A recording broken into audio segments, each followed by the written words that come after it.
Hello，大家好，我们是大叔中文。哇，一再带一下周一节奏度的这个大叔中文的专访又来了。今天访问到一个很特别的人物，这个Ben叔帮我们简单介绍一下好不好？好的啊，今天这位嘉宾呢，他有几个标签，我要突出的跟大家介哦，绍一下啊。嗯首先呢，是一位旅游达人，然啊，后在旅游达人这个标签下有一个副标签，有沙发客啊，然后会有沙很多发客有趣的沙发客的故事，然后也是一位博主啊，然后他有，OK，自己的经营自己的 blog，里边有很多很多嗯精彩的这个照片，还有游记，然后还有旅行的攻略等等等等。，OK 那而且还是我的前同事，所以我们啊，所以我们很熟的。就是你被辞哦，辞辞职的那个公司吗？对对对，对，那我们他还都被辞在那个公司了，吗？我也不在了。你也不在了。4秒也离开这个公司了。对啊，他哦，们那个对，预算，今年比哦，较少，所对对对，以就整个对，把中文课都那这解体了。个我们接下来就嗯，让我们的主角来是的，介绍一下自己好了。四秒，你好的，可不可以简嗯，单先介绍一下你自己？然后我们等一下会问很多很多问题，我嗯，们对你太好的，好的，好奇了。我简单对，介绍一下。嗯，好，OK，好，很高兴在这里见到大家，谢谢你们邀请我来参加这个节目，特别荣幸。对，哇，所以我简单介绍一下自己吧，就是我是北京人，然后本科是在哦国内读的，然后09年是来的美国读研究生，然后我毕哦，业之后一直在美国教中小学教中文，当中文老师。然后我是18年的时候，然后就是辞职，然后回国了，然后就是独自背包旅行了一年，那一年就是基本上就是在中国，然后东南亚，然后新西兰、澳大利亚，然后大概旅行，就嗯，是一个人背包，然后之后是一年之后，然后我又回美国了，然后回美国之哦，后又是找了个就是朝9晚5的工作，然后后来又当了2年老师。然后，但是因为老师假期多嘛，所以回对，来之后这3年就是也是每次一有假期的时候，我会就继续出去独自旅游。然对，后去年是7月的时候，然后我是开始在网上工作，这也是谢谢哦，笨，然后就是跟笨一起，然后就是开始在网上工嗯，作，特别感谢这个机会。然后7月开始之后，我8月又回来之后，我就辞掉了就是老师的工作，在加州，之前在加州当老师，然后 OK，辞职之后，然后我就搬去墨西哥，然后旅居了5个月，然后所以今年我是1月底的时候刚回美国，然后2月的时候从加州搬到了芝加哥，对，大概就这哇，样，对。哇，感觉是非常好像东奔西一直跑的生丰活，富的，对对，在去对，各种就是地方，对这5年，一嗯，八年开始吧，18年开始之后是这个状态，对，我想了解一下，就是当时你嗯，教小学生教了7、8年，然后是什么原中因？小学生，中中小学生，小学生，中小对学生，什么原因对对，促使你对，就是想，哎，我不想教了，我想去旅游一年？什么原因？突然之教间累了，嗯，腻了，教累了，还是有什么别嗯。的对，想法？还是OK，主要原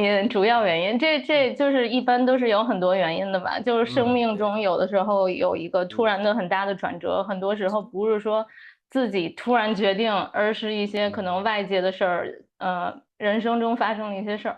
对于对，我来说，最大的这个促使我做这个的决定的，就是因为我当时是18年年初的时候，我离嗯，婚了。然后我当啊，时就哦，是我们在一起7年，然后所以当时对我的就是这个影响特别大吧，就嗯，是当当然，对，时就是很突然，然后就是18年的时候，然后就离婚了之后，我当时就是决定啊，我当时我不想在美国待着了，我就嗯想我要嗯，离开这个环境，我要伤走出去，心地，我需要嗯，对我需要继续往前看，move on。然后嗯，所以就对，是我当时就决定就是辞职了，然后辞嗯，职之后我就决定我在美国，我感觉就是也没有家人的感觉，我就想嗯，就是走出啊，去来经历一下，就是一直喜欢旅游，但是从来没一个人旅游过。对，然后所对，以当时辞职之后，我就呃我们把房子卖了，然后我把车也卖了。就是我当时不确定我以后要不要回美国，所以我就把就是该卖掉的东西都卖掉了。然后我当时就是买了张单程机票就回北京的家了，我把我的东西啊什么都放我爸妈那儿了，然后我就开始就是订了个机票，先是去的日本，然后后来在国内川藏啊什么就是318呀什么，就是搭了个团然后去，然后后来去了，开始真正意义上的独自旅游是东南亚开始的。然后但是我想插一句，你是为了排解这个离婚的这个负面影响吗？对，我是，然后而且当时也没有心思，根本就没法在学校教书，就是因为当时状态很不好嘛。然后我觉得，就我当时那状态是第2学期刚开始，然后对学生也不负责，因为我当时根本就没有心情备课之类的。对，然后所以就决定辞职，然后正好趁着这个机会，然后就独自旅行看看世界。对，所以回答你的问题就是非常有帮助，是解药吗？非常是一个解药，因为7年是很长的时间，我觉得这个很习惯那段感情，要走出来，我觉得很难。对，但是那个经历对我的改变特别大，不光是感情上帮助我走出来，然后还有对我人生，然后对我个人的成长都有很大很大的影响。对，所以是因为那个我才会去就是辞职去旅行的。我旅行过程中认识很多人，就是有像我类似经历的，他们很多人都是因为有一个外界的原因。就是不是你自己可以控制的原因，而且外界的一个原因逼着你去做一个你之前从来不会做的事情。比如呢，他们是什么样的？有的也是情感问题，有的还是就是比如很多我遇到的都是别的国家的，他们 gap year 就是特别就是这个间隔年吧，就他们很正常，大学毕业或者甚至高中毕业，就有1年的间隔年就去旅行，然后寻找自己呀，了解自己，然后再去回大学呀或者怎么样去决定自己想学想做的事情。对，有很多这样的。对，还有很多别的原因，但是对什么样的都有。我想问一下，就是你当年那个旅游是因为想排解这个郁闷、痛苦等等，那后来旅游对你而言意味着什么呢？那现在而言，旅游的话对你是什么样的这么一个东西？我觉得这是我现在就是现在旅游就是在我人生中的对我来说很重要的一个部分，因为它是你旅游的时候，你可以就了解不同国家不同的文化，然后认识不同的人，然后看到很多你就是之前学校书本上甚至在网上就是你查到学到的东西完全是不一样的状态，因为你亲身经历了之后，然后你会就是对你的人生成长、世界观、人生观，还有就是各种方面吧，都会有很大的改变。对，就是自己亲身经历，而不是说在电视上看新闻，就觉得全世界哪儿都特别不安全，然后哪儿都不敢去。没错啊，就是我看这些媒体的这些新闻或者这些不安全的事情，就是会害怕。是什么促使你？我就觉得你很勇敢，比如你你自己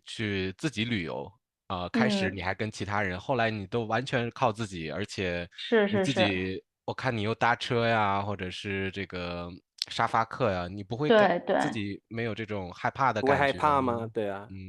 刚开始其实也有，就是沙发客这个软件，我之前一直是了解到的，但是一直也是犹豫要不要自己用，毕竟就是独自旅行的女生，就是多少会需要注意安全吧。但是就是怎么说呢，很多事情都是这样的，你一旦开始迈出了第一步之后，你慢慢的你就觉得这其实很正常啊，没有什么好害怕的，就是当然你要注意，就是最基本的就是 common sense， 就是常识性的东西，你不能去为了冒险去冒险，你还是多少要有注意自己人身安全最基本的一些东西。但是之后你认识的人越来越多，然后你就是独自旅行越来越多，你就会发现其实这世界真的是很美好的，就是大部分人都是善良的，都是跟咱们一样的普通人，不是说如果你总是想着别人是要害你的，别人是就是为了一些出于不同的目的是来跟你交流的话，我觉得这样的话你会吸引那些就是不好的人，你知道吗？如果你心里想的就是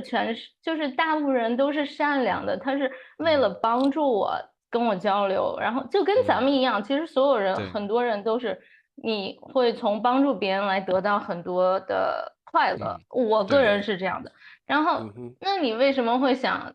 全世界大部分人都是为了害你的呢？所以就是你要有一个积极的心态吧，然后你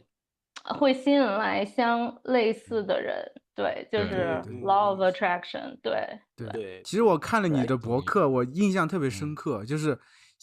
是文字特别写的特别细，图片特别丰富。我那全是流水账，我跟你说我的那个文笔太差了，我想全是流水账。我觉得很好，很丰富，就是那个图片，对，包括花啊，图文并茂，对啊，谢谢。我刚刚第一个念头就是，哎，你咋不拍视频呢？这么丰富的素材。对，4秒有吗？你有油管或者是 Instagram？没有，我跟你说，你看我那个博客，你刚才介绍我的时候说我是博主的时候，我都觉得我真的不是博主，我那个只是为了我个人或者家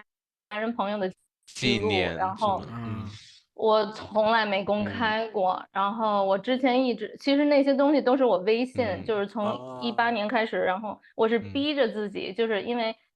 我觉得如果我当时每天旅游认识的人发生的新的事儿，然后一些感想之类的，如果我不当天记下来的话，我想回去再慢慢整理的话，根本就记不住，因为这信息量太大了。然后我就觉得很可惜。然后我是很喜欢分享我经历的，我是很喜欢给大家分享的一个人。所以我当时其实全都是在微信上，就每天有一些图啊，然后记一些东西啊。然后博客这东西是因为我家人朋友很多人都说你为什么不建个博客呢什么的这那的，所以我最初的原因从来没说想要过我要当博主，我要让大家都看到我要赚钱，从来没想过，到现在我也还没有。所以我那个博客基本上是比较刚开始一直都是比较私人的，因为看的人都是认识我的人，然后都是从微信上，然后我是回美国之后，我慢慢去年还是前年才整理了，把我所有的微信就是复制粘贴，然后再重新加照片弄在那网站上的。对，所以就是是这样的。因为我们3个就是我们3个做视频，就是我们想的角度就是哇，你去那么好玩的地方，然后那么与众不同的经历，为什么不拍一个发到网上？可能很多人包括国内国外的人，可能想去那个地方的都能很就是直接的。我明白，对，这我想过，但是就是我有几个考虑的点吧。第一个就是首先就是我有的时候去的国家不是说危险，说实话我从来没在旅行过，我没感觉到过危险，反而我在美国的时候我会在大街上走，我会因为美国就是有个枪支的国家嘛，这我不想多说了。但是就是我的意思就是说，我旅行反而在什么人们就刻板印象里觉得很危险的国家，比如拉美啊，什么哥伦比亚呀，什么墨西哥啊，贩毒啊，什么萨尔瓦多，就这种。包括你看那个犯罪率排行榜也是，基本上说那边南美洲的是，对，但是其实我在那儿就是就是每一次旅行，我从来没有过感觉到我有任何的危险，反而是在美国，比如说在三藩，在街上走，然后街上很多流浪汉，或者你都能看到就是贩毒或者针管啊什么的，就是我也不想给美国刻板印象，但是我的意思就是说，其实旅行的时候没有像大家看的那么危险。我刚才说的意思就是说，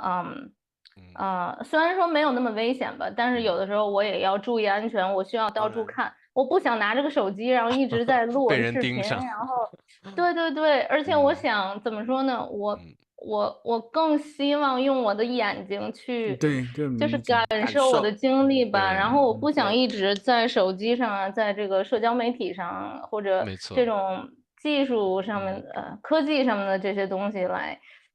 因为那样的话我不会真正放松体验到就是对融入当地的对一些，对，你这是的。像个游客一样。但是对我不是说博客就是做视频不好，这肯定就是能更真实的反映分享给大家，所以这是第一个考虑的点。第二个就是我觉得就是特别花时间，就是在社没时间，交媒体上。对不对？是的，你刚刚要一直在有想应该是想，没大时间，脑不停的对，运转，对想对做哪个对，视频，然后还要剪对，辑影片，剪辑视对，频，我觉得而且你拍视那特别，频比较累，所以我真的会比较特别，累。就你我知道，直接去旅对。游，你就享受，你就感受就行了，对，不是的，需要是是的，去做那些事是是，情。是，我光对对对，写我这些东西，然后弄照片儿，我就觉得我花了太多时间了，我对，没有精力在做视频。不过我很佩服你们，就是真的，你们的视啊，频就真的做的特别好。然我后，们我们还好有就随便聊聊天，我三个人，们就是我觉得我聊天。们要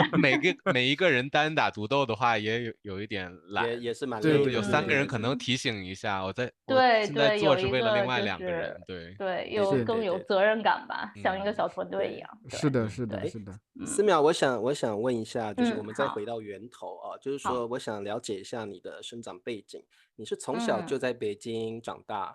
对。那大学也是在北京读本科。那大学也是你的在北京读的，对。你的专业是什么？然后你在你从小就会想要去旅行吗？还是说从小就是我大学毕业以后我一定要去美国？你是怎么样的一个想法？那时候在北京嗯年轻的时候，对。，OK，我小时候，嗯，不是从小就想旅行吧，但是，嗯，你刚才第一个问题，OK，我大学在北京读的就是我读的英语专业，然后都是出国了英语。以后吧，出国了以后特别不好意思说我是英语专业的，因为发我也现很多非英我们语直播间里专业的人有三个的英语三个理解，我们我们两个也都是是英语理解，的。不好意思，OK，说，灿你们也是叔和茶叔，OK，也是，对，我刚来美国的时候特别不好意思说，我大嗯学是读英语，语言文化，就是语言文化的对这个专业，因嗯，为认识对了很多非英语专业的人的英语比我好很多。对，会有这对对对种压力，理，anyway，解。对，我就会觉得，所以就是因为学这个专业嘛，小时候就是很小，我的爷爷奶奶特别有意思，这是他们去世了之后，其实我才更多的了解他们。就是我对，爷爷奶奶他们是很早的时候，他们是去法国，然后他们会说法语、英语都非常哦好。然后我爷爷曾哦经给国家的一些领导，什么郭沫若之类的，这我哦之后才知道。哦，当过那个就是翻译，就是他经常就是出国，然后之后我爸整理我爷爷的遗物之后，然后之后告诉我哦，他们年轻的时候去过全世界90多个国家。我说哇，天呐，我好低调，说就是嗯，好低调很的爷爷奶后悔，奶，很对啊，后悔他们从来没给我嗯讲，就是也不是从来，就是可能小的时候也对这个世界也没有对什么概念，也对对，不知道对，就是国家呀不同的文化，所以也没聊到过这些。嗯，所以我的意思就是说，可能就是他们对我是一个启迪吧，因为我启蒙，从小很小的时候，我嗯，爷爷就会教我英语啊之类的，所以哦，我选择学习语言，我对语言也一直很有兴趣，然后所以因为学习英语也接触到了美国、英国文化嘛，所以对当时毕业了之后就想啊，我学什么呀？就是嗯去美国，然后我当时读的是教育。然后就对是语言教育专业，然后所对，以当时来了美国，嗯哼，但是不是说一直就想出国或者想旅游，之前的旅游都是很游客化的，就是啊，跟独自旅游完全不一样，经历不一样，对，对对，对对对对，，OK，理解。嗯好，那这个思淼，因为你有去过非常多的国家旅游，那相对于我们几个，笨叔蛮常去旅游的，我跟灿叔很少旅游，所以我想了解一下，思淼，你旅游过这么多国家，有没有对哪个国家印象特别深刻或特别喜爱，会想要对。再去很多次的？然后有没有什么很有意思的经历？对，讲故事的时间。这个问题真的特别难，我每次就是很头疼。别人问我，哎，你最喜欢去哪个国家？一定会被问到。你最喜欢吃哪个国家的菜？就这种问题，我简直就是很难回答，很难回答。就是简单跟你说一下，就是其实我去的国家也跟一些别的很多旅游达人比起来也不是特别多，只不过我最近更希望的是深度游，就是不是说去个国家打个卡啊，我去过这个国家了，就是你去过5天，跟你在那儿住过3个月、4个月完全不一样的感受。对，不好意思啊，那如果对啊，那你看你在墨西哥是非常深度的游，对啊，你之前在墨西哥很久，住了几个月了嘛，对不对？在墨西哥对，住了5个月，其实5个月在我跟你说我跟你们聊就是具体一些故事之前，我想就是先跟大家介绍一下就是沙发客这个软件儿，因为这个软件真的是完全改变了我旅游的方式，我可以说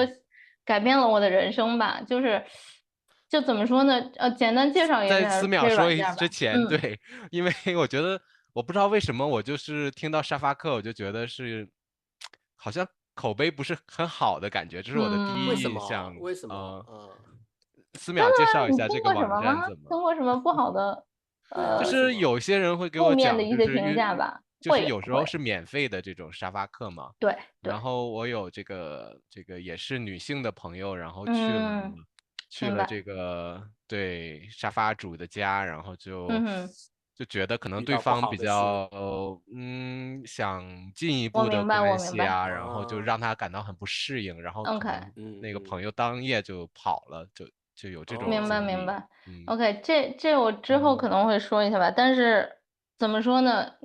不能因为一个负面的经历你就来否定整个这个事情，对吧？就是咱们之前谈过刻板印象，或者就是你不能因为一个负面的一个东西你就觉得啊所有的这些人都不好，所有的你就完全否定这么一个东西，对吧？但是我个人的经历我是没有任何负面的，像你说的那种，这都是看人嘛，然后有的时候也看运气，当然所以就是沙发客这软件怎么说呢？简单来说，它就是其实类似 Airbnb， 但是它是免费的 Airbnb， 就是简单的就是这样说吧。然后但是有的时候它会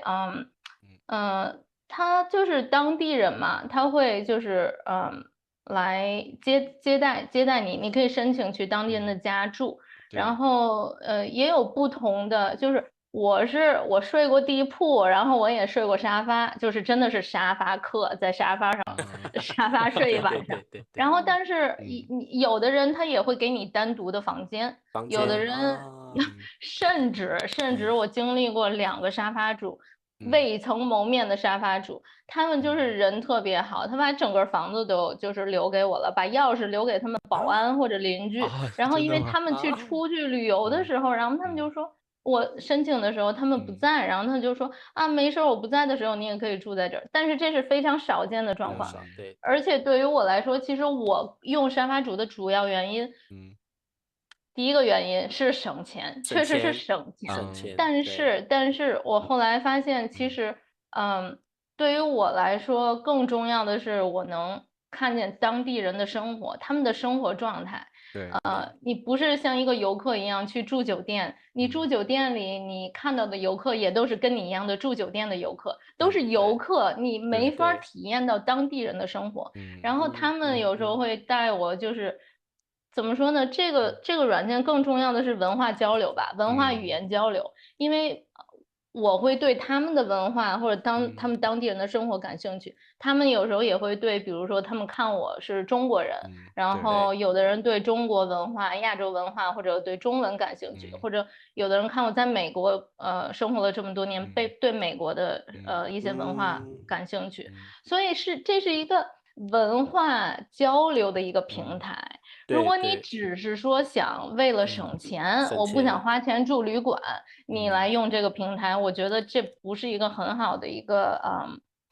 初衷吧，我觉得。对，就是因为我慢慢的，其实我是跟他们文化交流，我每次基本上都会带一些小礼品，就要么就跟中国有关的，或者美国，或者要么就是我会请他们吃饭，因为他们很多人他们会花时间带我出去玩。我经历过有开车带我去 road trip， 就是自驾游的，还有骑着摩托车带我去玩，然后他们就或者带我去他们当地的一些很当地的馆子，游客不知道的馆子，或者他们的家人会给我做饭，就是你完全是融入了当地人，你从当地人的视角来看，就是你周围的一些就是旅行的就是周围的东西，而不是说你是从一个游客的角度，你只去打卡照相。我不是说那些不该做，那些你做了之后，但是你没有了解到当地人的生活，就这对我是非常重要的，所以是一个了解当地人文化、历史、生活状态，然后完全不一样的一个旅行方式。然后所以说省钱是，但是更重要的一点是文化交流。可是我一般觉得，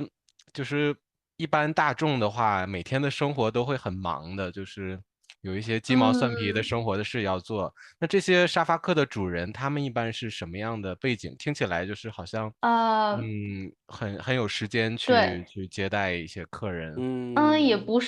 是，就是看情况，不是所有人他都有时间或者有精力或者来接待你的，但是一般就是只要他注册了这个平台，这平台上的大部分人都是比较眼界比较开明的吧 ，open minded。他们就是很多人会问我，他们为什么会莫名其妙的免费接待个陌生人呢？对不对？最主要的原因最主要的原因，其实我当时我第一次的沙发客的经历是在越南，然后我当时记得就是我那沙发主跟我说过的，就特别让我就是印象深刻，然后比较感动的一点就是他说他是一个就是怎么说呢，就是他说他在越南人嘛，就是他们说大部分人就是赚的钱很少。他也很想去旅行，他想去看世界，他特别羡慕像我们这种就可以去旅行看世界的人。然后他就说，因为他自己没有这个金钱或者时间来去世界旅行，所以他会把他的家门打开，让这个世界走向他，而不是说他去大家的故事，而不是说他去别的世界去走，因为他没有这个能力吧，当时，然后所以就是这不光是他一个人，很多的人接待沙发客都是这个原因，因为他想了解这个世界不同的文化、不同的国家或者学习不同的语言，所以他们把自己的家门打开，让这个世界走向他们，所以这是一个特别美好的这么一个初衷吧。然后对于我来说，而且有的人第二个原因，这是第一个原因，主要就是为了了解世界，让世界走向他们。然后第二个原因就是有的人他们是来回报这个沙发客群体，因为他们之前可能有过个人的，就是他们也是沙发客，他们曾经旅游，然后很多人特别热心帮助了他们，接待了他们，他们想回报这个群体，然后所以他们也会去接待世界上别的国家的人。然后我也是这样，其实我当时用那个1年的时候沙发客，然后回了美国之后，我刚回美国的时候，第1年我是有自己的公寓的，然后就是1室1厅嘛。然后我当时我专门买了一个沙发，不是沙发，我特别极简主义，一会儿有空的时候可以说极简主义。然后我当时买了一个那个就是 Air Match，叫什么就那个充气床垫。对。然后我就是放在客厅了嘛，然后我就把我的沙发主的那个沙发客软件，我的内容也更新了，我就说我可以接待客人。我当时在那儿接待了三个客人吧，2、3个客人，因为我那是个穷乡僻壤的。但是你要把这个气垫放在照片放在那个沙发客网站上是吗？可以放也可以不放，无所谓的。对，很多人平常没有人来，你就把气垫收起来就好啊。那当然，对。所以我当时也接待了特别有意思的人，因为对于我来说，我当时回美国之后，我也是就是朝9晚5的，就是工作嘛，所以我也是想就是很怀念，就是当时旅游能认识不同国家、不同文化的人。当时接待过一个乌克兰的夫妇，然后他们也是全世界旅游，就那样的，然后背包客，然后还接待过一个还接待过一个是他是 DJ， 然后本来是要去日本参加那个什么短跑比赛，结果疫情，然后反正 anyway，反正我的意思就是说，可是那个夫妇都能一起住在那个气垫上吗？对啊，很大的气垫是个 queen size， 就双人床的气垫。但是有一个就是题外话啊，那在沙发客这个网站是。你比如你去入住的时候，你会知道自己会住一个什么样，是住在床上、气垫上？就是它那个软件其实就是类似 Airbnb，然后还有一些别的一些，因为你能看到它的评价，你能看到它有一个栏专门写的是你的住宿的就房间是怎么的，是单独的房间还是沙发还是在客厅，或者你都可以看到的，对。然后我就是怕万一去了之后发现让我可能跟这个房主住同一个房间，他在床上旁边有一个气垫，就是对他都会说的很清楚，而且你之前会跟他交流的嘛，你可以跟他沟通问一些事情的嘛。所以我刚才说你的朋友有过不好的经历，这我也有认识别的朋友，他们也有过不好的经历，但这都是极少数的，我真的可以说是极少数的状态。如果你1%、2%的这种状态，但是大部分人在上面的真的都是为了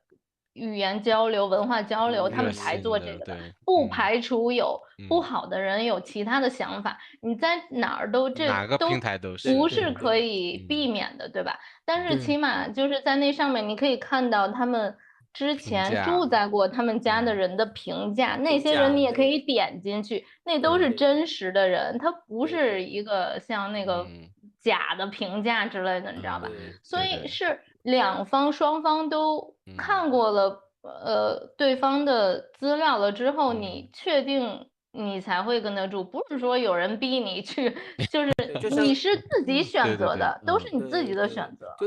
就像思淼说的，我们要有基本的判断能力嘛，要有对，没错，对。所以这个思淼，我个人没有用过这个 app， 所以我想问一下，就是如果我要去别的国家的人的家里去住，我只要去注册这个网站，我就有这个权利吗？还是我也要让别人来住过？不，你可以你可以只去住别人家，你不需要就是必须接待别人。但是如果别人看见过你有接待别人的经历，可能就是他们会觉得你是更愿意一些。那前期会很难吧？如果没有任何刚开始没有的时候经历，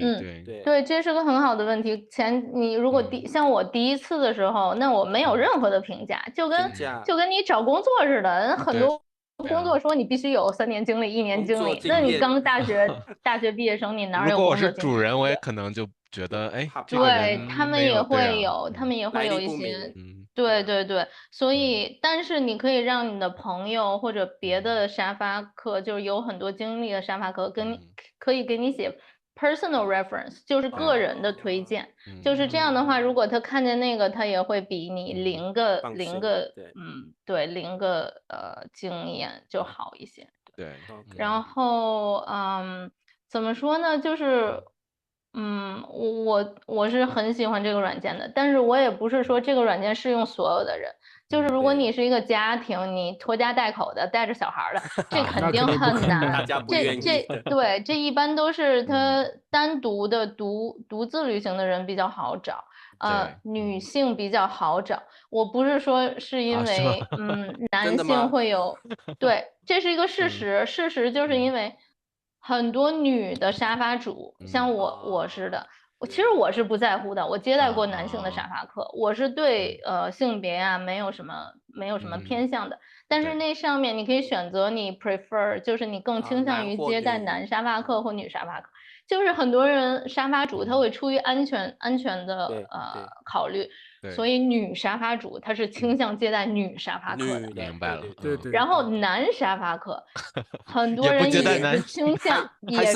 接待女沙发客的，因为怎么说呢，就是可能他会觉得对他人身安全来说，还是更安全。就是怎么说，你觉得有男的可能他也，而且有的人会跟我说，我接待过我的一些男沙发主，他们会觉得就是女的这也是个刻板印象，不一定是真的，但是他们觉得女沙发客会更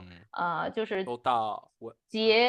整洁一些，就是整洁一些啊，或者不会乱七八糟啊之类，但是这也是个刻板印象。对，然后突然觉得男生好可怜哦。茶叔本来是想注册的，听完之后茶叔听完我觉得我要用，可能我要用女性身份注册。不要。我回答你刚才你之前说的那个问题，就是你注册了之后，其实这疫情之前这个平台是完全免费的，然后疫情之后可能他们公司也是就是有一些变动吧，所以他们现在是每年是交$15之类的，其实也不是很多，如果你经常用的话。然后那也得赚钱吧，因为他不能对他们需要赚钱，需要盈利嘛。然后但是之前一直是非盈利的，之前一直是完全免费的。对，但是我的意思就是说，这个沙发客这个平台，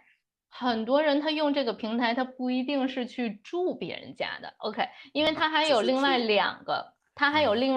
个，就是我非常常用的功能。一个功能就叫 Hangout， 就是说你可以就是把自己放在我现在是有空，我可以见别的就是同样用这个沙发客在同样一个城市的人，然后你可能是当地人，可能也是别的跟你一样旅行的人，你们可以搭伴玩，就是结伴玩，这是一个非常有意思的一个东西，因为有的人可能他不 feel comfortable， 就是住在别人家，因为有的时候，其实我有的时候也是，我需要我单独的空间，尤其是我工作呀什么的。我在墨西哥旅居的时候，我在一个城市，我是前几天我会找个沙发主，因为我想要找房子，然后我最后是月租嘛，因为我需要我单独的空间。你跟别人文化交流，你不能只住在别人家不跟人家交流，对不对？所以如果你时间不允许的话，所以我刚才说沙发客这平台不是说所有人都合适的，你要看你自己的旅行方式，你自己的时间。如果你没有时间跟沙发客就是跟沙发主进行文化交流的话，我是不会去找的。对。然后，所以，刚才说到哪儿了？不好意思，但是我突然有个问题啊，那我知道这个，刚才我也同意你，就是1%可能或者少于1%是坏人，但是毕竟每个人都有自己的这个性格特色，可能万一你入住一个地方，你觉得这个房主真的跟你就是聊不来，或者是觉得有点别扭，这个情况。对，你刚才说就是你之前也提到这个问题，就是不是所有的沙发主他都有空跟你交流的，有的人他是喜欢就是了解你的文化，他可以跟你说咱们去哪儿吧，我带你去当地的地儿那样。然后但是我也遇到过有的沙发主，我去了之后他直接说这是你的房间，然后这是你的钥匙，然后我每天早上9点到5点都不在家出门，然后你回来之后你可以自己做饭，你可以自己去那儿，你可以自己去那儿。有的沙发主他是就是他没有说他要跟我交流的欲望，然后所以那我也不会他为什么做这个免费的事情？对他可能就是想帮助别人，就是对，他应该就是想帮助别人，给你一个免费的这么一个。但是对于我来说，这不是我用沙发主的初衷。还有的人就是他也很忙，他可能就是没空陪你，他也但是怎么说呢？所以都看情况。然后像你刚才说的，就是如果性格合不来的话，这对于我来说不是一个很大的问题。就算你不可能跟所有的人性格都合得来，对不对？然后但是你多少你可以看到他，比如说有他跟他的家人，或者他跟他的室友，或者他们就是什么对，就是你还是多少能了解很多关于当地文化的东西，对。然后对，就算你真的合不来，你完全不能再忍多住一天或者怎么样，你可以走啊。我有的时候会就是临时找个青旅啊，或者找个别的地儿住，这不是说这没有任何的一个，你又不是签合同，没有任何的，你想走。你想走就可以走，但是你要事先跟人家说好嘛，因为毕竟他在那个网站上，他决定接待你之后，他的那个 calendar 是 block 掉的，就是那些天他是不能接待别的人的，或者说他也可以接待别的人，但是你要就是出于尊重的角度，你就是要提前沟通好就好了，对。然后，我刚才说的就是除了就是 hangout 那状态，你可以找伴儿去结伴儿旅游。我当时找过在新西兰，就是南岛，我是看见有的一个人，就是不是，那是之后的一个事，就是结伴儿，就是有的时候我是个吃货嘛，我有的时候就是一个人，你出去个馆子吃饭，你只能买一个菜，然后但是我想尝所有的菜，然后我有的时候我会在那上面找人，我会说。谁想晚上7点跟我去这个饭馆吃这个东西？你可以发一个然后有的人信息对，有的人就可以加入你，然后这个完全跟你住不住他们家完全没有关系，因为他们有可能也是别的游客，有可能也是当地人。然后当地人的话，他就会给你介绍一些他们当地的吃的呀、文化呀，这也是一个文化交流非常好的一个状态。对，所以你。所以你不需要，对，这个功能比较好，我觉得，对，你不一定非得住人家才跟人家有文化交流，这是一个。还有第二个，一个很大的一个我常用的一个功能，就是它有一个功能叫活动，就是当地人一般都是当地人举办的一个活动。我记得我在马来西亚的时候，我看有一个人，当地马来人，他发了个活动周六我会去参加一个马来的婚礼，然后我的车上有3个地儿，然后谁想参加的话联系我，就类似这种活动。然后我就去了一个马来婚礼，就特别有意思的，就这种事情你是不会在可是新郎新娘不会想一下谁要对没有，那因为很多宾客嘛，无所谓吧，随便的，开放的，对，他们很热情的，对。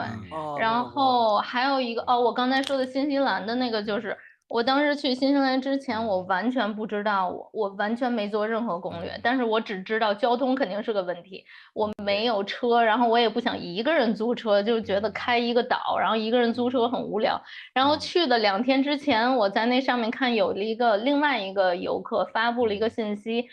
我已经租了一辆车了，然后我有帐篷。然后，如果你愿意加入我的话，就是7天，咱们可就露营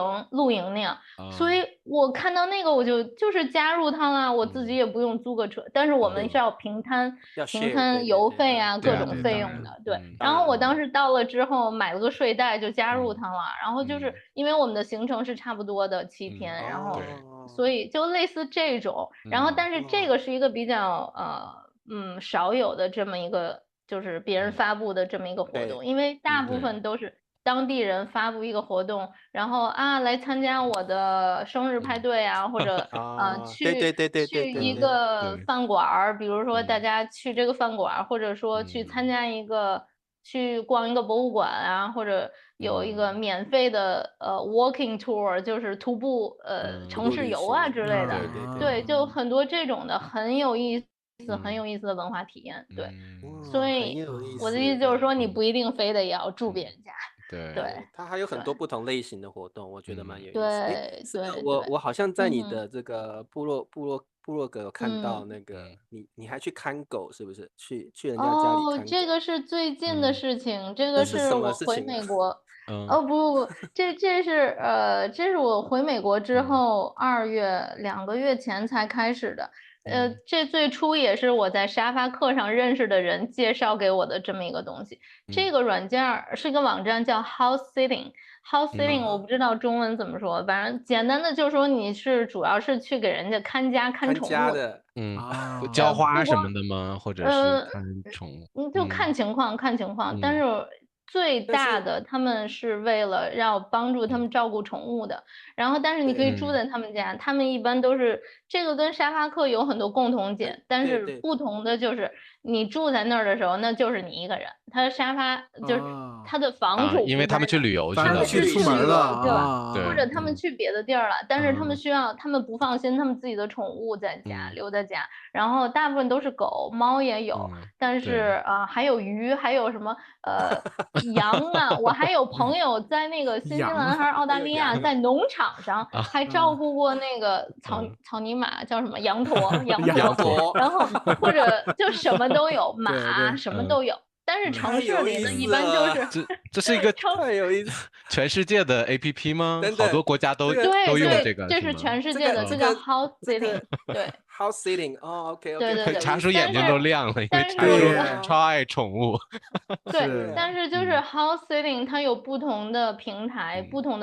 它不是说像沙发客就是这么一个软件，它有不同的平台。我用的那个叫 Trusted House Sitters， 然后如果有人想加入的话，我可以发给他们我的链接，然后就是 referral 链接嘛，他们会有打折什么的。然后怎么说？这是一个要付费的一个。对，这是付费的，但是你也可以找到免费的，但是付费的你比较什么意思？就是你住在那里，然后你还赚钱，注册会员要付费。这个就是会员，就是一年你交一个年费就好了，然后你用多少次都是一样的。所以对他们来说，他们需要有人照顾他们的宠物嘛，然后他们不想宠物寄送到一个地方，然后一是又贵，二是他宠物会不习惯那儿的东西。然后就是在家他肯定很舒服嘛，那宠物。那客人的好处就是可以免费住，你可以免费住在他家呀，然后你可以。不是赚钱的这个是吗？不是，这不是为了赚钱的，对，因为你是去旅游的房主是不会付你钱的，就是你们不会，你只是在平台上付一个年费，然后你就可以你就可以看到所有的信息，你可以找到他们的房间，就是在不同地方的房子之类的。对，对，然后这就是挺有意思的吧？一边旅游，然后一边晚上回来照顾宠物。这个我是2月开始的，我是从加州，然后我是就是搬到芝加哥，我是一路开过来的，所以我这路上我是做了2个，在科罗拉多Denver 的时候做了一个，对，但是美国好像很普遍，这个东西好像很普遍，就是年轻的旅游客会到一个豪宅或哪里去帮他们看家。对，有的时候真的是豪宅，有的时候就是一个公寓，无所谓，对于我来说无所谓的。然后，但是我更多的是因为我现在住在芝加哥嘛，然后我有时候会找周末或者怎么样，就是你去不同的。就算我住在这儿，我是当地人，但是有很多不同的区、不同的 neighborhood，我从来没去过的。如果我做这个的话，就是像一个迷你旅行似的，因为那个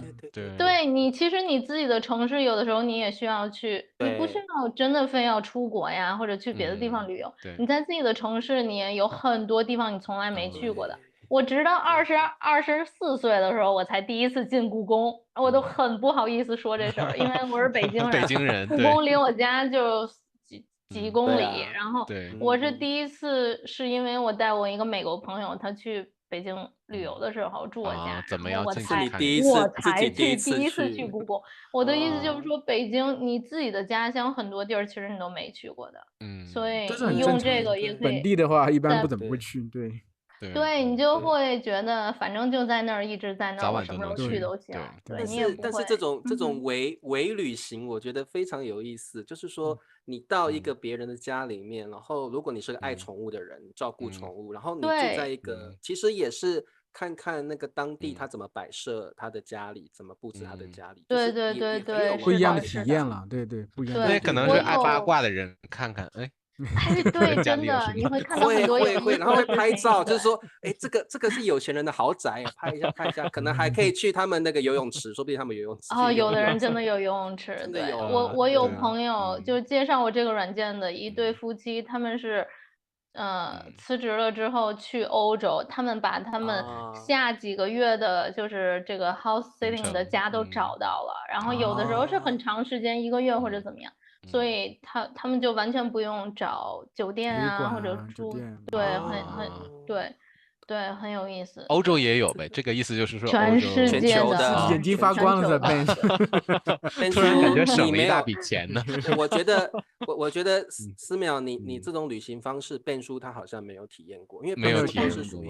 对，他过是自己去旅行，我这游客型。对，没有特别去找一个人的家里去住或者他要住5星酒店，还是没有反正还是像我说的吧，这不是说我不是说这个软件这些软件平台适合所有的人，你需要了解你自己的旅行方式是怎么样的。我有朋友他绝对是不可能去住在别人家里的，我有这种朋友，他就说，就是他自己不会很舒服，或者有的人他对文化交流不感兴趣，那他就是想住个旅馆，因为有的人他平时他旅游的目的就是为了放松嘛，你放松那你就是想一个人住在一个地儿，就是晒太阳，海边晒太阳，就是所以你要看你自己的需求，目的是什么？自己的目的是什么？我强烈推荐这个，如果你是个想了解世界、了解不同文化的人，那我是强烈推荐这个的。而且你不一定性格特别开朗去跟别人交流，我也遇到过很多比较内向的沙发主或者沙发客，但是只要你有一个开放的心态，然后你想学习，你想了解这个世界的话，我觉得这个软件真的是我强烈推荐。而且你要有一个怎么说呢，开放的心态吧，你就刚开始肯定你会觉得你会害怕呀或者这那的，但是时间长你认识的人越来越多，你就会发现这世界真的是很美好的。我遇见过帮助了我特别无私帮助我，就是在我旅行过程中无私帮助我的人，就特别感动。然后很多人我到现在还都是一直会保持是朋友，有的时候会发信息问，就是你会发现就是世界你去的地儿，发现世界会越来越小，然后世界很小，你会觉得全世界的人都是像一个大家一样。但是像我说的，如果你旅行的方式不是这样的，你是想放松啊或者之类的，你想一个人待着，那就不是。我就想尝试一下那个拖家带口的也那个不适合，我觉得那个最好玩。对，Hangout 那个活动啊，而且其实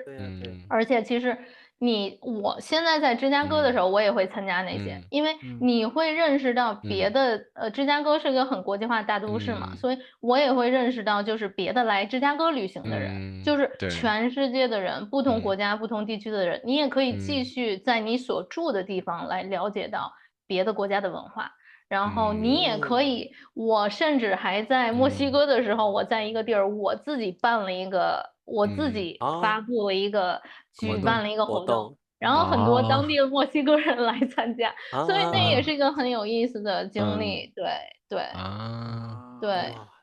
所以不管你是否在旅游，是否是在你自己的城市，你都可以用这个软件去接触到有不同文化背景的人。对，有时候就是有一个信息差，就是可能我们不知道啊，因为我们不知道，所以不了解。现在听说了，可能就开了个眼界，调查一下。我觉得也让很多看大叔的观众们知道，这也是另外一种特别的旅游方式。我觉得我听了都觉得很想跃跃欲试的感觉。不过这个思邈，我们谈谈极简主义吧。No， 极简主义。OK， 这个就是这么多旅行，我觉得还没吗？不行，因为我觉得思邈来肯定是准备了一些故事、旅游经历吗？有没有？思邈有没有什么有可以是这个那个好的、不好的都可以，就是你想哪一个故事会让我们很震惊，会真的吗？会旅行中有这样，竟然有这样的事情发生，应该有。OK， 怎么说？就是我想想，我讲一个，就是我当时在就是沙发客，我认识的沙发主有很多特别有意思的人，就是比如说他们的工作有很多很有意思，比如说有在我沙发主有在那个街上，就是那种集市，墨西哥集市摆摊儿的那种卖小商品的那种。对，就是我现在说的这些都是不同的沙发主的职业呀。职业，对对。然后还有在哥伦比亚，麦德林，然后当时那沙发主他是送外卖的，就是很多很接地气的一些，就是普通人嘛。然后还有我在瓦哈卡，墨西哥瓦哈卡的时候遇到一个是集市里那个修手表的一个小贩，然后我在马来西亚遇到一个魔术师。然后还有魔术师，然后还有一个是开酒店的，然后就不同的，然后还有修汽车的呀，什么还有老师，我遇到过很多老师。然后还有一个有意思的，他是恋爱什么约会咨询师。然后还有什么叫做约会咨询师？就是像我们教你怎么么表现是吗？去约会前对，就帮助你做什么找对象的，就这种很有意思的，像媒婆那种的。对，但是是个男的，对。然后还有旅行网站的一些专栏作家什么的，就什么意思，什么样的人都有。但是我讲一个我认识的最有意思的沙发主，就这次在墨西哥，在瓦哈卡。然后他是一个，他当时接待我最主要的原因就是因为他看我是中文老师，因为他是对中医特别有研究的，他是一个针灸师，他是墨西哥人，但是他是个针灸师，然后他做针灸，他有自己的诊所很多年了，然后但是他特别有意思，就是说他大学的专业跟这完全没关系，他大学学的是建筑学，什么大提琴，他是拉大提琴的，对，然后。怎么就突然对中医产生兴趣了？对呀，对，怎么突然想要扎人？接触到了，然后就是他的老师是在墨西哥最有名的一个中医针灸师，经常来中国交流。然后我住他那儿的时候，他给我看他的一本特别厚的中医的针灸的一个东西，然后我感觉他对中医就中医的了解比我很多中国的古老的医学一些东西比我了解的多得多，然后就很有意思。然后我讲他是因为我通过他就是去参加了一个死藤水仪式，叫阿亚华斯卡。什么死藤水仪式？死藤还是死藤吧？就死了的死，藤蔓的藤，死藤水。对，这是一个就类似那种，是一个置换的一个仪式，但是是源自亚马逊丛林、南美亚马逊文化的一个原住民的一个仪式，然后。它这个仪式就是怎么说呢？你会喝一种茶吧，然后就是其实类似那种你们听说过就那些有置换的蘑菇啊之类那种，但是我其实是一个从来不我是一个从来我不喝酒不抽烟，然后不抽大麻，我是一个完全不接触就是那个世界的那个人，对，它是一种药物之类的，就像大麻一样，就是你喝了之后就会哈哈哈哈，就是你会有一些就是有一些幻觉，对，视觉上的或者听觉上的幻觉，但每个人可能非常不一样，每个人的感受会很不一样。我是一个，我不是说对这些东西有抵触，只不过是因为我觉得我是一个比较。我对这些没有什么任何的兴趣，但是因为这个人，他说我到时候家里会办一个这么一个仪式，而且这个仪式是怎么说呢？就是你不是说在哪儿都能参加的，就是你需要一个专门的一个主办这么法师，他是叫法师嘛？就主办这么仪式的专门的，他有专门有这个背景的人，因为他需要确定每一个人他服用多少剂量，然后他有没有任何不好的一些反应副作用，他要确定每个人的安全，所以他是认识他自己，他是自己是学中医的，他是一个。他知道这个，他做这个做过10几次，对。然后他说他对他的人生有很大的改变，然后这个每个人的反应都是不一样的。意思是，如果你要参加，你就必须要喝，不可以只在那看着。对，你要喝那个，对你不能只看，对，你是要，而且也不是一般人可以参加的，你必须要认识这些人，对不对？你一般人就很多美国人，他甚至会就是花钱，然后去秘鲁或者去报名去参加这个，有的是5天的，但是我这个就是1个晚上的，就是1天，我就想尝试这个经历，什么味道？这个死藤水很少有就其实很像中药味道，然后他放在可口可乐的瓶子里，因为是他自己调，不是我这个人调的，是他那个我说的那个法师，他是自己调的，因为他这个是一个植物，是紫藤吗？紫藤水，它那个阿亚华斯卡，就是它那个在 Quechua，就是秘鲁，就是印加，就是他们当地语言里的意思是灵魂的藤蔓，就是它会导致你产生幻觉，然后是一个超自然的这么一个精神的体验吧。有的人他甚至会看到他死去的人啊，跟他说话呀，或者传达一些信息，所以它叫死藤水，它是连接你，就是一个藤蔓连接一些死人、亡者，对。但是也不一定每个人的感觉都不一样，对。但是我说这个的目的就是说，你看我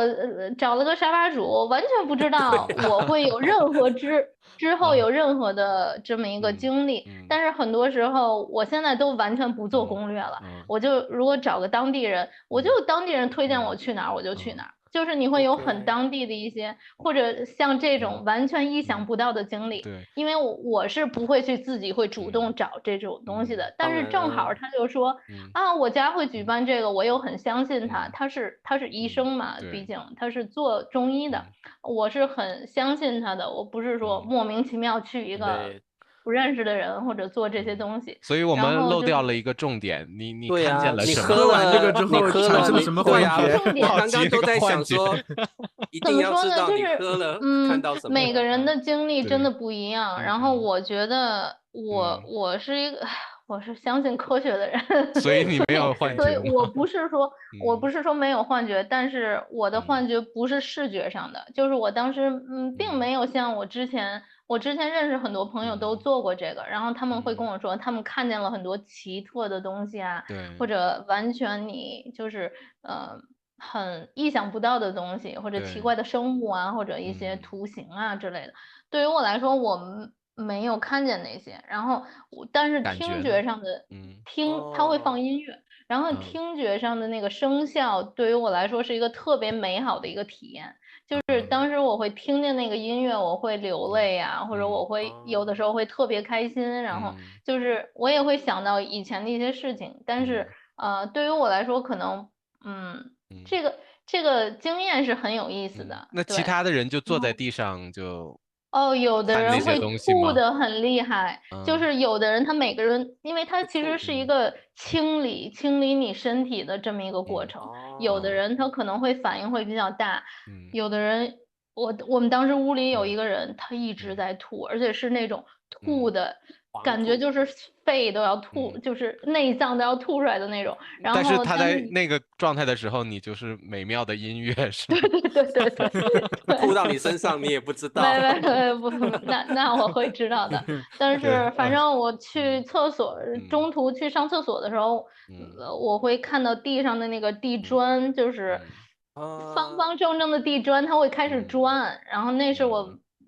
少有的一个视觉上的一个感受吧。但是除此之外，就是听觉上的感受特别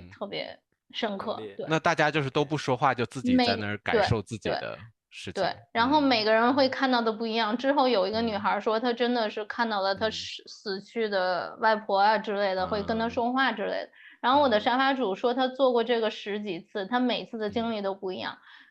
跟他最近的经历、人生经历也有关系吧，所以这很难说。可能我如果再去的话，我下次经历肯定也会不一样。对，那很有意思哎，这个对，然后还有一个故事我想分享的就是我当时我在疫情之前。我卡着疫情前的前2个礼拜是去了西班牙和葡萄牙，然后我是2020年3月15号飞回来的，正好就是飞美国的时候就完全 lock down 了，就已经封城了那种。对，然后我记得我当时是最后一天在葡萄牙的时候，我是遇到了一个人，就是旅行的时候会遇到很多，就是真的是特别热情的当地人，就是想帮助你的。对，我当时订的那个酒店是我是最后那天在葡萄牙是要去一个国家公园，然后去徒步的，然后第2天是要回巴塞罗那，然后飞回美国的。但是我在西班牙的那个最后那个礼拜就看各种新闻就开始说，疫情越来越严重，越来越严重，对很多地儿都要关了，然后很多人都飞不回去了，或者怎么样，美国都关了那个就是国门嘛。然后我当时最后那晚上订的那个住的那个旅店在那个国家公园，我坐了4-5个小时的车，从葡萄牙波尔图，然后到那个国家公园，坐了4-5个小时的车。到了那车上没有人说英语，然后他们是说葡萄牙语的，我当时西语还挺烂的，然后现在也没好到哪儿去，但是我当时就是西语就是只能用我的很烂的西语跟他们的葡萄牙人交流，因为很相似嘛。对。然后但是我当时下车之后就是天已经黑了，我找到我那个旅店的时候。他们旅店是关了的，他们就是因为疫情，他们就直接关了，也完全没有跟我说。在国家公园里边啊，在国家公园旁边那个小镇上，对。然后当时也没有通知你，没有，就很奇怪。然后那甚至里面有个人，我敲门，他里面的人进来，但是他都不给我开门的，因为当时疫情刚开始的时候，所有人都是很恐慌的，他们真的是害怕。然后所以就都关了。然后当时车上有一个大叔，他跟我一块下的车，然后他说他要走回家，然后我跟他说我就跟他说这是我找的那个旅店，他是陪我一块走过去的。然后虽然说语言上真的不很通，然后但是他是最初就是好心想帮我把我送到那个酒店，确定我安全。然后但是到酒店以后，人家不开门，就我没地儿住啊，就是大晚上的天黑了，然后又慢慢很冷，在山里是个国家公园，然后语言我们也不是很通，然后但是他说你不要着急，什么我帮你去，就是咱们再找找别的酒店什么的。然后我们在那个小城里走了大概半个小时，没有酒店是开的，没有人会开让你进去住。然后对，然后他没有说提出来让我住他家，因为我估计有别的原因，他没有提。然后，但是他陪我一直就是问了很多人，问了很多酒店，都是关着的。之后我们是挨家挨户的敲门，他帮我挨家挨户的敲门，然后敲了一个房子，然后是一对法国情侣开的门。然后很有意思，就是他们说这是个 Airbnb 爱彼迎，然后他们是租在那儿的唯一的房客，然后房主也不在那儿，但是他们跟我说，我们绝对不会让你就是大晚上露宿街头的，因为然后他们就说我以为他们说绝对不会让你住进来。没有，然后他们就说你进来吧，你就住这儿吧，然后是个特大的房子，但是只有他们一家在那儿。他们说我们也不用跟房主说，这你他们也对没有什么好说的，就是你看到一个单独旅行的人，然后大晚上的没有地儿住，就他们就让我进去了，然后还给我做饭，然后就是对，然后给我做饭，然后我在那儿睡了一晚上，然后第二天我一个人去的国家公园，就当时那个，因为当时刚开始的时候真的感觉有点绝望了，我说我天呐，我大晚上的我住哪儿？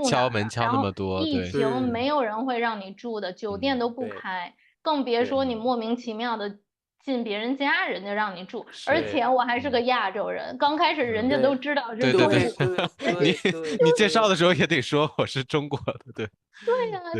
就是这样，所以但是那个经历让我特别特别感动，就是觉得你有的时候觉得没有希望，或者说你遇到很多困难的时候，总有人，你要相信总有人会帮助你的，问题总是会被解决的，没有解决不了的问题，没错，只是看你的心态问题，对，对，我觉得那假如没有那个人，车上那个人帮助你的话，你会怎么做呢？就睡在树下面。我估计我也会一个人敲门吧。对，因为真的没有别的办法，我觉得。对，总不能那么冷。对，不可能在外面睡，特别冷。睡在野外太危险了，而且可能有野兽。对，而且那是个特别小的一个小镇，对，就真的都是庇护了，都对，大晚上的，就是疫情越来越严重，对，所以那个经历特别，就是真的要相信这世界上真的是很多人性本善，真的很多人都是为了帮助就想帮助别人的。对，真的是，还是好人多呀。对，真的真的，很棒的故事。对，你刚才说极简主义，我不知道还有没有时间聊这个。可以啊，如果有的话，我简单说一下。那我觉得你这么喜欢走的话，应该常常会只带着一个行李箱吧？每次搬家。对，我就是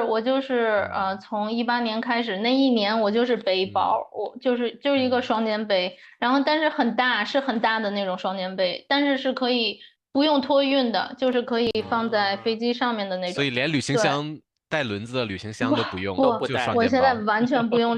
不用带轮子的，因为我发现背包简直是太方便了，太方便了。而且其实说实话就是你去旅游一星期，跟你去旅游半年或者1年，都可以装在一个包里的。我在墨西哥也是5个月，我就是一个背包，那个背包大概多少？45升吧，45升，然后就是可以装很多很多东西。因为为什么我说你去旅游1个礼拜跟1年或者2年都是装一样的东西，因为你就带1个星期的衣服就够了，你不要你是在到处都可以洗衣服的呀。然后你鞋你就带2双就好了，你真的不需要带很多，除非如果你是游客，你需要照片啊，就是你要为了漂亮的话，那你当然带一大堆的衣服。但是像我这种，我就是我要去体验生活，我不是要为了拍照的，所以就是你带够1个礼拜的衣服就够了，真的。然后我就是决定，我觉得就独自旅行以后，这对我的就是这个极简这方面的影响特别大，因为你会发现你旅行的时候，你不需要那么多东西，就很多。我现在对物质上的追求特别低，我宁可花钱去经历或者去旅游这些东西，而不是说你买很多物质的东西让你觉得开心。可是我现在就东西越少越……你去这么多地方，然后有一些小纪念品，你都不觉得想要买一个，然后放在一个地方？对，这其实也是个很好的，因为就是你只背一个包，它会促使我就是不买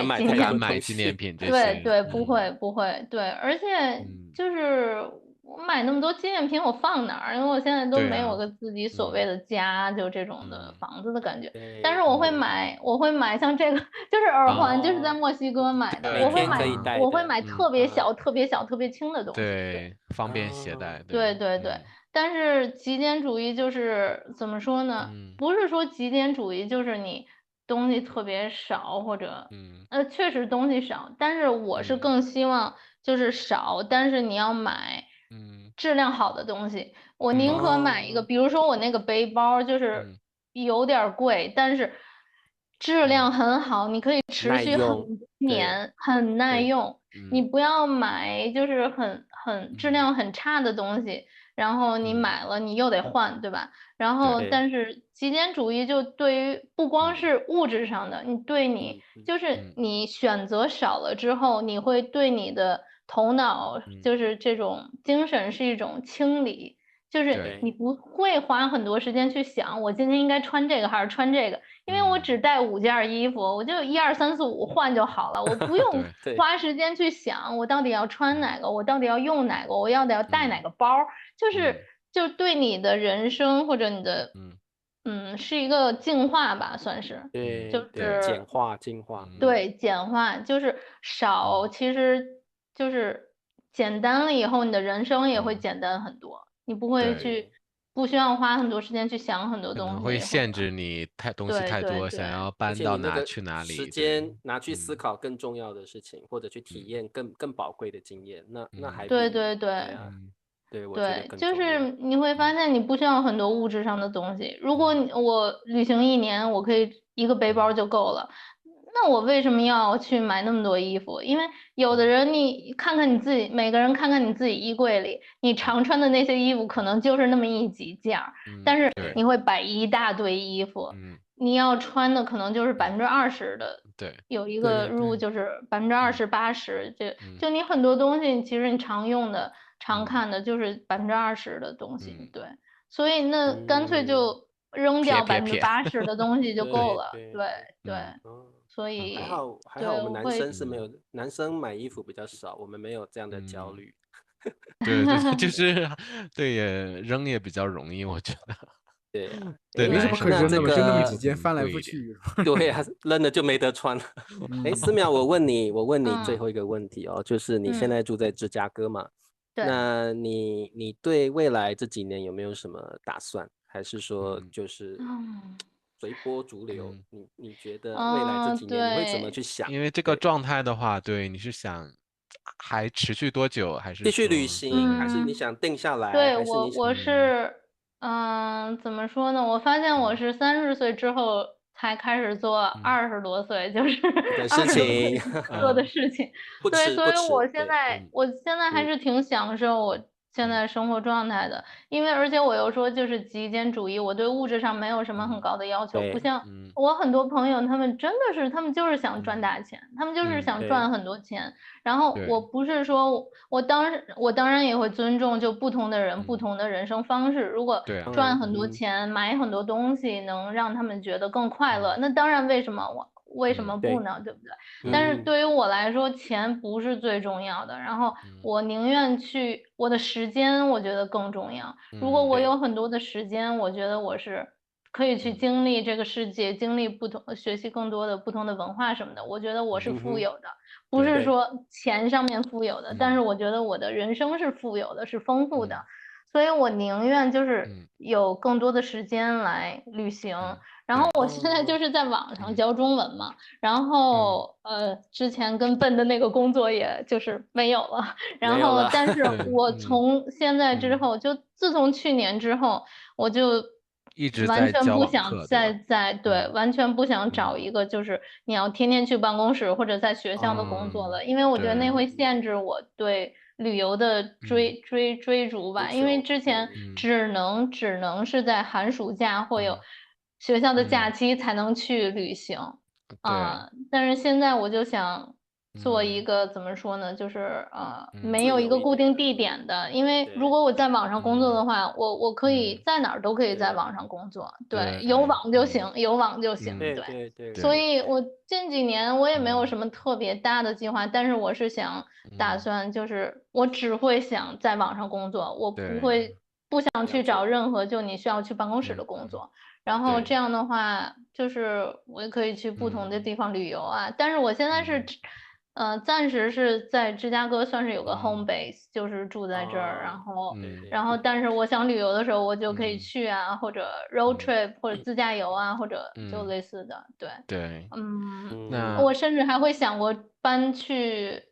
墨西哥或者拉美，我特别喜欢拉美的文化。你都去了墨西哥那么久，还想再回去，对吧？值得再回去。对，因为墨西哥很大，就像中国一样，很多地方就是没去过，而且他们不同的地方跟中国也是有地域上的差距特别大，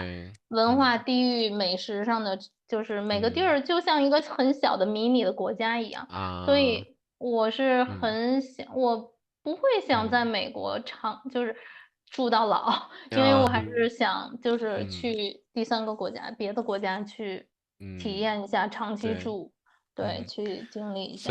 所以大家看我们这期节目的时候，说不定思淼又决定离开芝加哥了，也说不准。有可能。所以大家一定要关注这个链接啊，这个链接里边有思淼的游记，有好多照片，而且要想跟思淼上课，也可以通过这个链接联系到思淼。可以吧？思淼，如果有学生要找你上课，可以吗？对，当然欢迎欢迎。对，我会把我的信息放在里面。对，然后其实我明天早上我会开车去加拿大，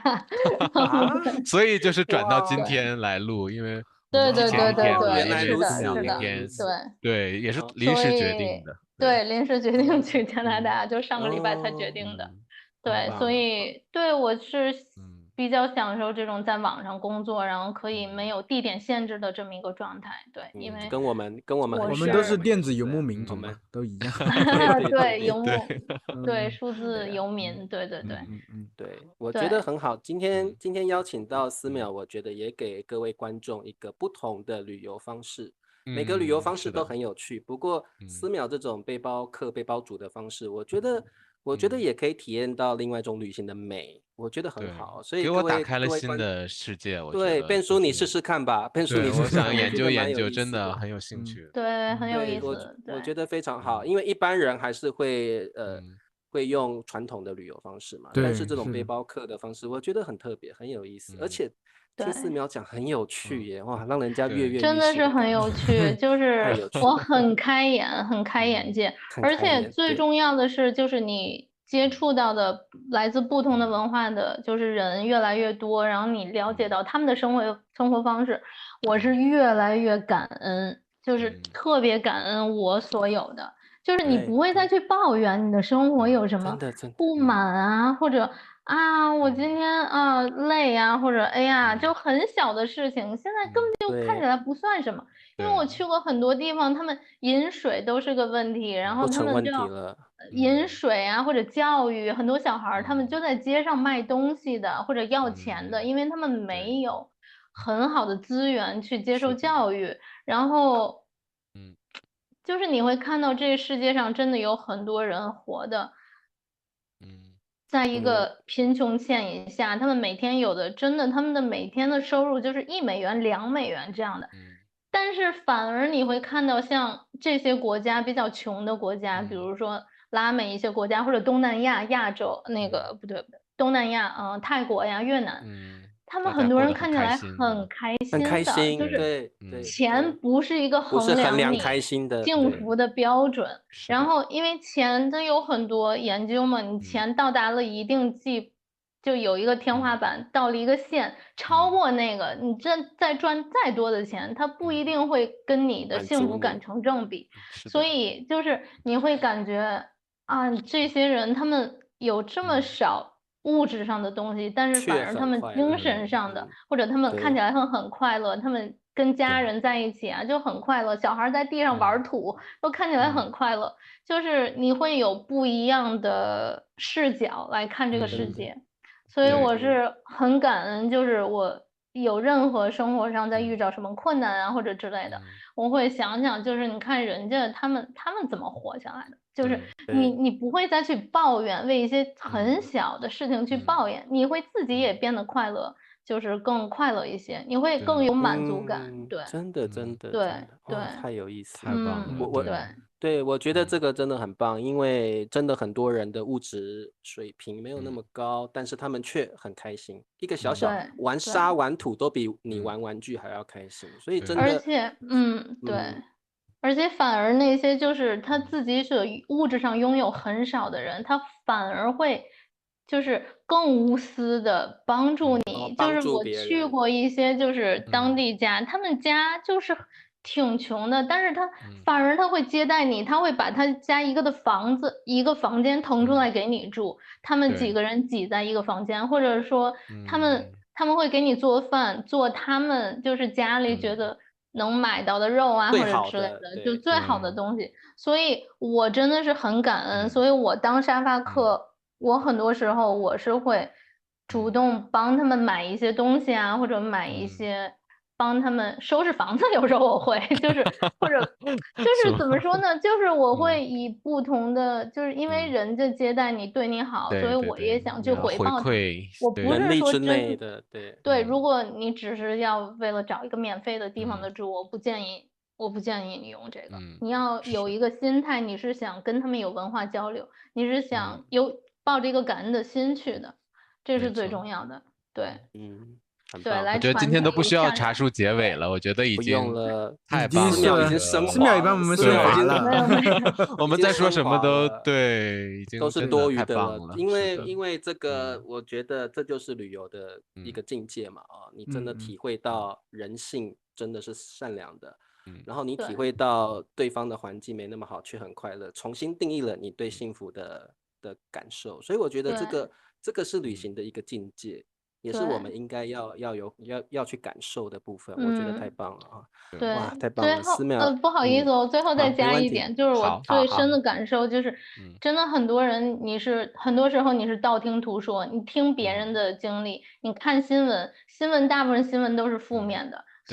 它是负面的，它才会能就是吸引到大家去看那个新闻。比不上你自己对，真是这样的。看，对。所以很多时候你不能光道听途说，你听别人说啊怎么样怎么样，这个国家很乱，不要去。对，哪儿都很乱。你自己在家里，你在网上工作的时候，也有可能掉个飞机把你家房子撞了，掉个陨石把你砸死。对啊，你在街上走也有可能就是被人抢啊什么的，都会有的。对，当然。你不能说因为这个你就不去看世界，你就是在哪儿都有危险，在哪儿都有危险。然后你也不要就是听很多刻板的印象，就觉得这个国家的人是这样的，那个国家的人是那样的。所有的人他都是普通老百姓，跟咱们很像的。你不能给一个国家的人，对，你不能给一个国家、一个文化、一个宗教或者就是以偏概全，或者给他们扣帽子。你要自己去体验，你才会认识到这个世界真的不是像你在新闻里看到的那样。没错，对，真的，尤其现在我觉得。尤其现在这个新闻报道真的是很乱，然后仇恨，然后偏见太多了，真的都不及你亲眼去体验一下。是的。还有一个建议，因为咱们都是语言老师嘛，所以还有一个建议就是你去任何地儿旅游之前，我非常强烈建议你们学几句当地人的语言，就是基本上就算是什么你好、谢谢啊、对不起、没关系，就这种，只要你说当地人的语言。他们会觉得很开心，他们会觉得你不是一个游客，你去哪儿都说英语或者之类的，他们会觉得你对他们的文化感兴趣，然后你会真的会有一个不一样的经历。就算你只说一两句特别简单的，他们会对你更热情，或者说更你会有一些意想不到的经历。对，所以我会建议大家就是学一些很简单的当地的语言，在你去之前，对。哇，很好的建议。对，好，那这个思邈今天分享到，害我这个心里心动，不是心痒了，心动了，很想好去注册沙发，去注册看看哦。还有那个照顾宠物的，这个叫 Couch Surfing， 就你之后可以放到沙发客，对。然后另外那个其实很有名，另外那个叫 Trusted House Sitting， 但是它有很多别的不同的平台，但是我用的是这个，因为它会查你的 background check， 它会查就是就更安全容易相信一些，安全性比较好。是的，好的，那这个今天特别开心邀请到思邈，给我们介绍了这么有意思的，给我们打开了眼界，对，对，打开眼界。谢谢你们邀请我，很高兴。我们几个肥宅啊，邀请到来宾，走出去都得走出去，不能。我要下个这个沙发客让我瞅一眼。